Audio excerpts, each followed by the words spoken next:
Chapter 27. Flaming Cabbages. Having eaten everything edible and inedible in sight, let's just say the Golden Dragon had left a fair few dragon delights around the tent, and right then several of them started exploding. There was a shriek from Cat, and then Ted came stumbling out of the tent, closely followed by Kai, who crashed into Grim. Cat crawled out after them, covered in dragon poo. "That is truly disgusting," she spluttered. But before anyone else could say anything, I heard a familiar little sneeze from inside the tent, followed by another one. Something had got up Flicker's nose, and I could tell he was revving up for a full-on sneezing fit. Only this time what came out wasn't just a spark, it was an actual burst of flame. Talk about the worst possible time for that to happen. I leapt back and the flame rocketed past me and ignited several of Grandad's cabbages piled up in a nearby wheelbarrow. "They're playing with fire now, the little hooligans," cried Grim. I'd have denied it, except it was at this point that Ted's dragon, who had taken up residence in the blackberry bush, did an enormous belch and burned the head off a load of Nana's roses. "Pyromaniacs," cried Grim. "They've got explosives in there." Poor Grandad looked utterly stunned, and I couldn't blame him. Ted scrambled towards the bush, but the purple dragon, who had been darting in and out of the lavender bushes, was peeing in panic, and since the pee froze on impact, it had turned the garden path into an ice rink. Ted slipped and skidded his way straight into Grim, who'd only just recovered from being buffeted by Kai. Grim toppled backwards and landed on the handles of the wheelbarrow, catapulting flaming cabbages into the air. This was too much of a temptation for Kai's dragon. Having turned a silvery grey to match the silver birch, he started batting them left, right and centre with his tail. I watched in horror as the cabbages rocketed towards Grandad and Lolly, who were now both ducking for cover. Flicker flitted out of the tent and darted up into the leaves of a tree. He perched on the branch, eyes fixed on me. I didn't know what to do. The dragons were on the loose and I had no idea how to stop them. Cat and Kai were running around frantically bashing flaming cabbages with a garden broom and trying to distract anyone who might turn their attention to the little shapes above. Unable to catch his dragon, Ted raced over to help them, but I just stood there, hopelessly looking from Flicker to the devastation unfolding around us. Suddenly, Flicker launched into the air, zipped down towards Cat's dragon, and began flickering like a beacon. It caught the purple dragon's attention, and with Flicker leading the way, they zipped back into the tent. Thank goodness for Flicker. But there were still 2 more dragons causing chaos.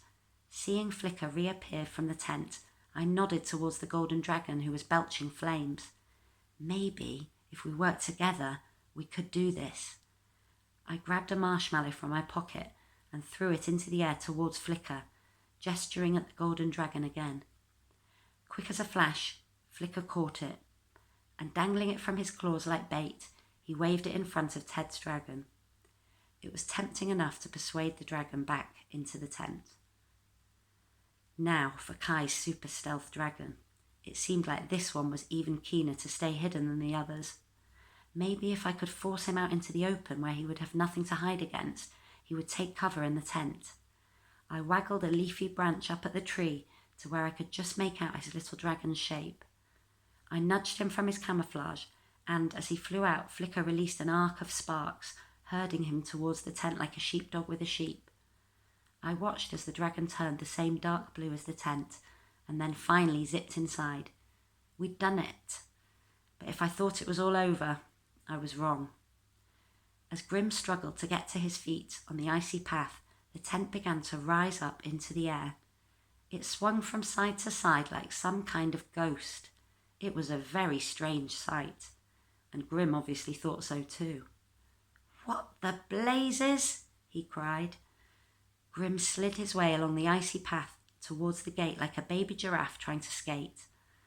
With his arms and legs windmilling in opposite directions, he fled from the flapping tent. But it bellowed after him and chased him out of the garden. I saw a flash of gold as Ted's dragon popped out and bit him on the bum, just for good measure. Grim howled, but didn't dare slow down. As we watched the tent and Grim disappear down the lane, Somebody else ran out from the cover of the hedge. "Hey, there's that sneak Liam," Kai cried. "What's he doing?" Kat asked. He was bent over, clutching his stomach with one hand and shielding his head from the aerial tent attack with the other. "What's he up to now?" Ted said. "I don't know, but I'm glad he wasn't sniffing around earlier," replied Kai. "Me too," I agreed, "but right now we have other things to worry about, like flaming cabbages." Then, as if out of nowhere, black clouds appeared. An eerie light filled the sky. I remembered seeing something like it once before when we were on the ferry to France and a big storm blew up. Everything had turned a strange colour. I looked over to Flicker and he seemed to be glowing especially brightly in the stormy light. Suddenly, big fat drops of rain started to fall. With a sigh of relief, I saw the small fires around us fizzling out. "Bad dragon," Lolly gabbled, jabbing a chubby finger towards the disappearing Grim. "What's she saying?" Grandad asked, looking bewildered. He was still crouched over her, shielding both of them with his arms, unsure if the threat of flying fiery cabbages had truly passed. "Bad what?" Badger?" I stuttered. "Badger. She's saying she saw a badger. Over there." I pointed away from the dragons. "You were right all along. It must have been badgers causing all that chaos in Grim's garden." Personally, I think I deserve a medal for that level of quick thinking, under the circumstances. "Ouchie," Lolly said. She pointed to the mess of stuff left behind from the tent. Grandad's lamp had smashed and glass lay across the scorched grass. "That blooming thing," said Grandad. "I'm sorry, Thomas. I shouldn't have let you use it. Nana always said the old thing was a fire hazard." So, there you go. We all have dragons. And since you're still here too, that probably means you want one too. You haven't taken one tiny bit of notice of all the exploding poos, uncontrollable sparks and general wanton destruction, have you? Well, you can't say I haven't warned you. I can see you're desperate for a dragon and that whatever I say isn't going to put you off. I know because I wouldn't have listened to me either, not when there's a chance of having a dragon of your own. Okay then, so what have we learned? First off, by now you should know what to look for. You were paying attention to that, weren't you? I hope. You did take some notes about the dragon fruit tree, make a few sketches. Nope. Honestly, you need to keep your eye on the ball if you're going to keep dragons. All right, one more time then.